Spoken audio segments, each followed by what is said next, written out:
All right, let's jump right in. For anyone doing business internationally, the Americas are, this absolutely critical economic corridor. But right now, as we're speaking in April 2026, that whole corridor is, it's riddled with some new and really complex dangers. So what on earth is going on?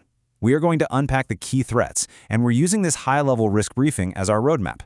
So you have to ask the big question. Why now? What is it that's made this essential region so incredibly tricky to navigate all of a sudden? Well, the thing is, it's not just one problem. It's way more like a puzzle, with several really dangerous pieces all snapping into place at the exact same time. And this right here gets to the heart of it. The analysis doesn't see this as a single issue, but as three totally distinct, powerful storms all converging at once. I mean, any one of these would be a massive headache, but all three together, we are talking about a perfect storm of risk.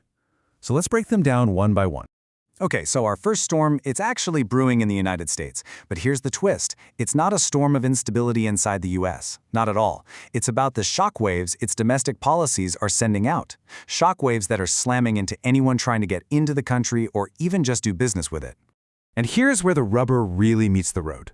We're talking about biometric screening, now mandatory for every single non-US citizen. Yeah, even if you're from a visa waiver country.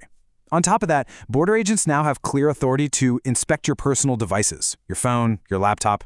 And then there's trade. Volatile tariffs are putting a huge strain on relationships, even with close partner like Canada, and that just throws massive uncertainty into supply chains.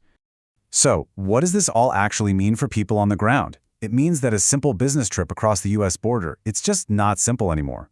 For any executive who isn't a US citizen, that trip has turned into this high-stakes gauntlet of compliance and security. Suddenly your data, your schedule, your ability to even enter the country, it's all on the line. All right, let's move on to our second storm. This one is absolutely raging just south of the border in Mexico, and this one has nothing to do with policy. It's all about a sudden, violent, and chaotic power shift in the criminal underworld. And this timeline just shows you how fast it all went sideways. February 22nd, the powerful leader of the CJ&G cartel, El Mencho, is killed. The very next month, March, is just a brutal wave of retaliatory violence across the country.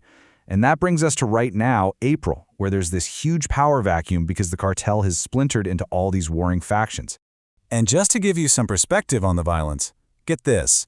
Before El Mencho was even killed, Mexico had already seen more than 1,500 cartel-related murders in January alone. So this new power vacuum hasn't just started a fire. It's like pouring jet fuel on a blaze that was already out of control. Now, what's so critical to understand here is that this danger isn't the same everywhere. The power vacuum and the violence that comes with it is most intense in the very states that are hubs for manufacturing. We're talking places like Jalisco, Michoacán, and Guanajuato. Trying to use a one-size-fits-all travel policy for Mexico right now is just incredibly dangerous.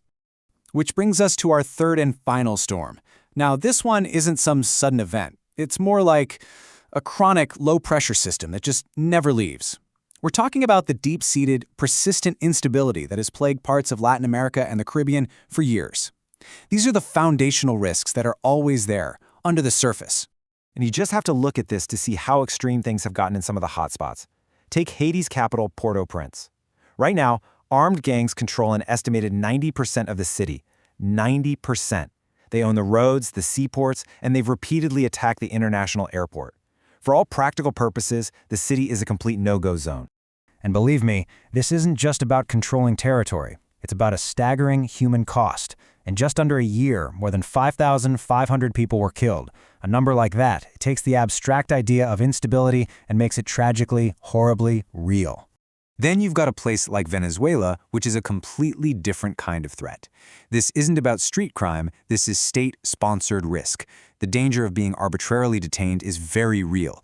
And the truly chilling part, as this briefing makes clear, is that if that happens to you, you absolutely cannot count on getting help from your embassy or any kind of consular access. You're on your own. And the risks are different everywhere else too. You look at Brazil, the main threat is elevated urban crime in big cities like Rio and São Paulo. But in Colombia, the cities are pretty manageable if you have the right security in place. But the border regions are still dangerous because of armed groups. It's such a clear reminder that you just can't paint the entire continent with the same brush. So, with these three storms all raging at the same time, how can any organization possibly navigate this landscape safely? It seems impossible, right? Well, the briefing actually lays out a really clear, really decisive action plan. Let's take a look at the strategy. This is the game plan, coming straight from the top, from the board level, and it's a clear 5-step process. First up, prohibit. Simple. Ban all travel to level 4 do not travel zones like Haiti and Venezuela. No exceptions. Second, review. You have to mandate state-level risk reviews before every single trip to Mexico. Third, brief. Enforce pre-travel security briefings for all non-U.S. citizens who are heading to the United States. Fourth, insure. Make sure specialized kidnap and ransom, or K&R, insurance coverage is activated for any high-risk zones. And finally, number 5, protect. You have to implement clean device protocols. That means laptops and phones with only essential data for anyone crossing the U.S. border. And this strategy isn't something you just set and forget. No way. It's managed in real time by what are called Global Security Operations Centers, or GSOCs. These teams are constantly monitoring specific tripwires. So, for example, look at Mexico. A cartel road blockade in a neighboring state? That triggers an Amber Alert. But a formal shelter-in-place order from the government, that is an immediate Red Alert. It's a whole system built on constant dynamic vigilance. Which, of course, brings us all the way back to the ultimate question. With these 3 massive storms converging, and with all these complex controls needed to manage them, can executives even travel this vital north-south corridor with any real confidence? Well, according to this analysis, the answer is a very heavily qualified yes. But, and this is a big but, only with extreme preparation and a constant vigilant awareness of risks that are shifting by the day, sometimes by the hour.